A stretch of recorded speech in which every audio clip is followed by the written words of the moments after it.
নমস্কার বন্ধুরা, আমি মৌ তোমাদের সবাইকে আমাদের গল্পকথা পরিবারে আরও একবার অনেক অনেক স্বাগত জানিয়ে আজকের ভিডিওটি শুরু করছি।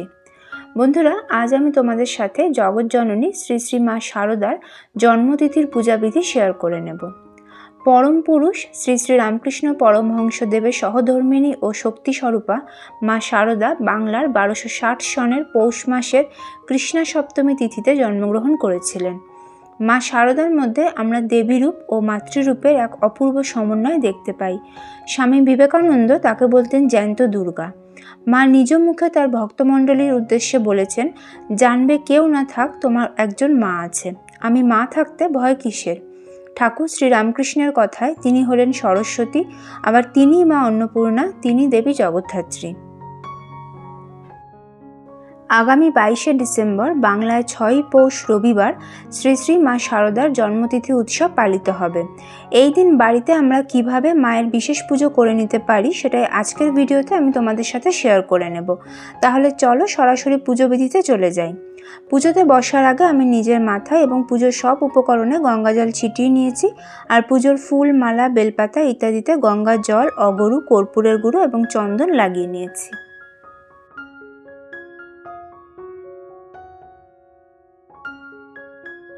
পুজোতে বসে প্রথমেই আমি আচমন আর বিষ্ণু স্মরণ করে নিচ্ছি। হাতে সামান্য গঙ্গা জল নিয়ে নিয়েছি। নম বিষ্ণু, নম বিষ্ণু, নম বিষ্ণু। ওং অপবিত্র পবিত্র বা সর্বাবস্থাঙ্গত পিবা যশ্বরেত পুণ্ডরীকাক্ষং সবাহ্য অভ্যন্তর সূচি, নমসূচি, নমসূচি, নমসূচি। শ্রী শ্রী মা শারদার জন্মতিথির পূজার জন্য আমি আলাদা করে একটি আসন পেতে নিয়েছি। একটা পরিষ্কার কাঠের জলচৌকির ওপর গঙ্গাজল ছিটিয়ে তার উপর আমি একটা কাপড় পেতে নিয়েছি। কাপড়ের ওপর আরও কিছুটা গঙ্গাজল ছিটিয়ে কর্পূরের গুঁড়ো, ফুলের পাপড়ি এবং গোটা আতপ চাল দিয়ে আমি মা শারদার পুজোর আসনটি প্রস্তুত করে নিয়েছি। আসনের ওপর আমি শ্রী শ্রী মায়ের একটি চিত্রপটও বসিয়ে নিয়েছি। পুজো শুরু করার আগে আমি শ্রী শ্রী মায়ের উদ্দেশ্যে ধূপ এবং দীপ ধরিয়ে নিয়েছি। আমি এখানে তেলের প্রদীপ ধরিয়েছি, তোমরা চাইলে ঘিয়ের প্রদীপও ধরাতে পারো।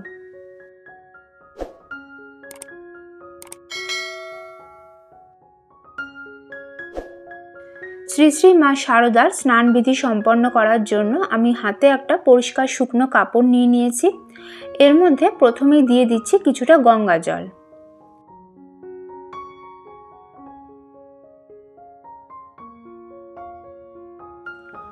এরপর দিচ্ছি সামান্য গোলাপ জল।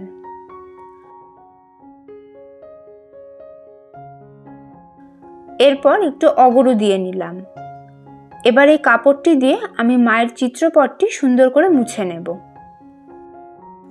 বন্ধুরা, তোমরা যদি শ্রী শ্রী মায়ের চিত্রপটের পরিবর্তে মায়ের পাথরের বিগ্রহে পুজো করো, তাহলে তোমরা প্রথমে পঞ্চামৃত দিয়ে এবং তারপর গঙ্গা জল, গোলাপ জল এবং অগরু দিয়ে সুগন্ধি জল বানিয়ে সেটা দিয়ে মায়ের স্নানাভিষেক করে নিতে পারো। স্নানবিধি সম্পন্ন হয়ে যাওয়ার পর প্রথমেই আমি মা শারদাকে লাল চন্দনের তিলক পরিয়ে দিচ্ছি। এরপর আমি মাকে সিঁদুরের তিলক পরিয়ে দিচ্ছি। মা শারদার উদ্দেশ্যে আমি আলতা এবং সিঁদুর নিবেদন করে দিচ্ছি। বস্ত্রস্বরূপ আমি মাকে এই লাল চেলি কাপড় নিবেদন করে দিচ্ছি। এতে আমি সামান্য আতর লাগিয়ে নিয়েছি। তোমাদের পক্ষে সম্ভব হলে এদিন তোমরা মাকে নতুন শাড়ি বা নতুন শাল নিবেদন করতে পারো। পুজো হয়ে যাওয়ার পর ওই শাড়ি বা শাল তোমরা কোনো দুস্থ ব্যক্তিকে দান করে দিতে পারো। লাল চন্দন সহযোগে একটি ফুলের মালা আমি মা শারদাকে নিবেদন করে দিয়েছি। শ্রী বিপুল কুমার গঙ্গোপাধ্যায় দ্বারা রচিত অলৌকিক লীলায় শ্রীরামকৃষ্ণ মা শারদা স্বামীজি বইটির দ্বিতীয় খণ্ডে পাওয়া যায় মা শারদার প্রিয় ফুল হলো হলুদ ফুল এবং জুঁই ফুল। মা নিজ মুখে তার কৃপাধন্যা শ্রীমতী সরজুবালা দেবীকে বলেছিলেন, ঠাকুর সাদা ফুল ভালোবাসতেন, তাই আমার ডান পায়ে সাদা ফুল দিয়ে প্রণাম করো, আর আমি হলুদ ফুল ভালোবাসি, তাই বাম পায়ে হলুদ ফুল দাও। লাল চন্দন সহযোগে সাদা ফুল আমি মা শারদার ডান পায়ে নিবেদন করে দিচ্ছি। একইভাবে লাল চন্দন সহযোগে হলুদ ফুল আমি মা শারদার বাঁ পায়ে নিবেদন করে দিচ্ছি। বন্ধুরা, তোমরা দেখতেই পাচ্ছ যে মা শারদা এই চিত্রপটে আসনপিড়ি হয়ে বসে আছেন, অর্থাৎ চলতি কথায় যাকে আমরা বাবু হয়ে বসে থাকা বলি। তাই মায়ের বাঁ দিকে মায়ের ডান পা রয়েছে এবং মায়ের ডান দিকে মায়ের বাঁ পা রয়েছে। আমিও সেইভাবেই ফুল নিবেদন করলাম। লাল চন্দন সহযোগে ফুল এবং বেলপাতা নিয়ে এবার আমি মা শারদার উদ্দেশ্যে 3 বার পুষ্পাঞ্জলি নিবেদন করব। প্রথমবার পুষ্পাঞ্জলি নিবেদন করছি। মা শারদার পুষ্পাঞ্জলি মন্ত্রটি হলো ওং ঐং রিং এষো সচন্দন পুষ্পবিল্ল পত্রাঞ্জলি সর্বদেবদেবী স্বরূপিণ্যই শ্রী শারদা দেব্যই নমঃ।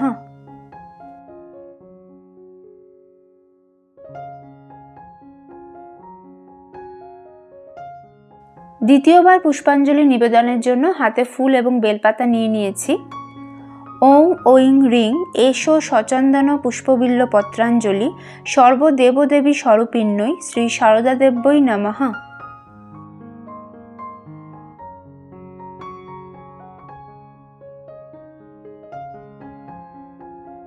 তৃতীয়বার মাকে পুষ্পাঞ্জলি নিবেদন করছি। ওং ঐং রিং এষো সচন্দন পুষ্পবিল্ল পত্রাঞ্জলি সর্বদেবদেবী স্বরূপিণ্যই শ্রী শারদা দেব্যই নমঃ।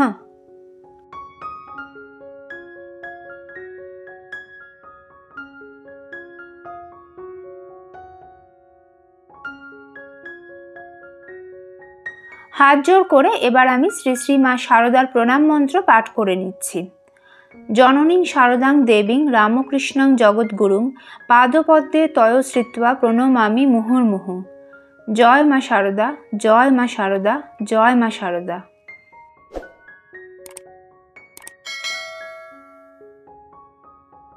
শ্রী শ্রী মায়ের পুজো হয়ে যাওয়ার পর আমি শ্বেত চন্দন সহযোগে ফুল, বেলপাতা, দূর্বা এবং তুলসী পাতা ঠাকুর শ্রী শ্রী রামকৃষ্ণ পরমহংস দেবের উদ্দেশ্যে নিবেদন করে দিচ্ছি। জয় ঠাকুর, জয় ঠাকুর, জয় ঠাকুর।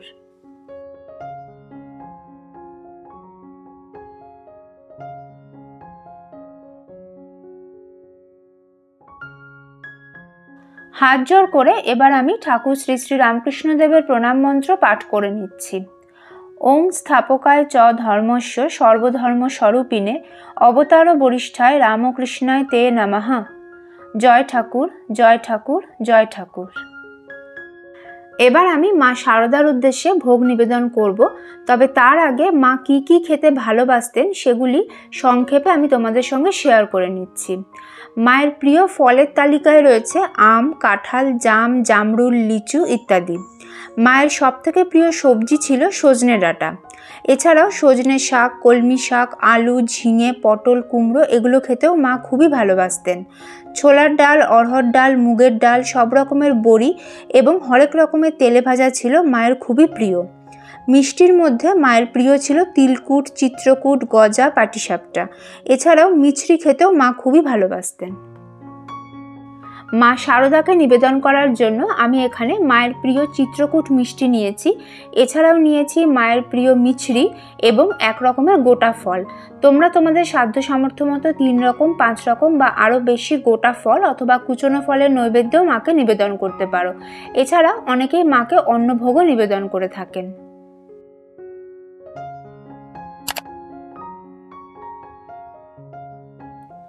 মা শারদাকে আমি পানীয় জল নিবেদন করে দিচ্ছি। এবার আমি মাকে আরতি করে নেব। আমি ধূপ, তেলের প্রদীপ, ঘিয়ের পঞ্চপ্রদীপ, কর্পূর এবং সুগন্ধি ধুনো সহযোগে মাকে আরতি করব।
বন্ধুরা, এরপর তোমরা কিছুক্ষণ মায়ের সামনে বসে শ্রী শ্রী মায়ের নাম জপ করে নিতে পারো। এছাড়াও তোমাদের কাছে যদি মায়ের কোনো স্তব, স্তুতি বা স্তোত্র থাকে সেটাও তোমরা পাঠ করে নিতে পারো। আর যদি তোমাদের কাছে সারদা মায়ের অষ্টোত্তর শতনাম থাকে সেটাও তোমরা এই সময় পড়ে নিতে পারো। এছাড়াও মায়ের বাণী ও জীবনী সংক্রান্ত কোনো বই যদি তোমাদের কাছে থাকে সেটাও তোমরা এই সময় মায়ের সামনে বসে একটুখানি পড়ে নিতে পারো। সব শেষে শ্রী শ্রী মা সারদার উদ্দেশ্যে করজোড়ে প্রণাম জানিয়ে আমি নিজের মনস্কামনা নিবেদন করছি এবং পুজোয় কোনো ভুল ত্রুটি হয়ে থাকলে তার জন্য ক্ষমা প্রার্থনা করে নিচ্ছি। জয় মা সারদার জয়। তাহলে বন্ধুরা, তোমরা দেখলে যে আগামী রবিবার অর্থাৎ 22শে ডিসেম্বর আমরা বাড়িতে নিজেরাই কিভাবে খুব সহজে এবং স্বল্প উপাচারে মা সারদার জন্মতিথি উপলক্ষে বিশেষ পুজো করে নিতে পারি। কেমন লাগলো তোমাদের আজকের পুজোর ভিডিও আমাকে কমেন্ট করে অবশ্যই জানিও। ভালো লাগলে লাইক এবং শেয়ার করে দিও। আর যদি তোমরা প্রথমবার এই চ্যানেলের ভিডিও দেখে থাকো তাহলে প্লিজ চ্যানেলটি সাবস্ক্রাইব করে নিও। মা সারদার কাছে সকলের মঙ্গল কামনা করে আজকের ভিডিও এখানেই শেষ করছি। নতুন ভিডিও নিয়ে ফিরে আসবো খুব তাড়াতাড়ি। তোমরা সকলে ভালো থেকো, সুস্থ থেকো। জয় ঠাকুর, জয় মা।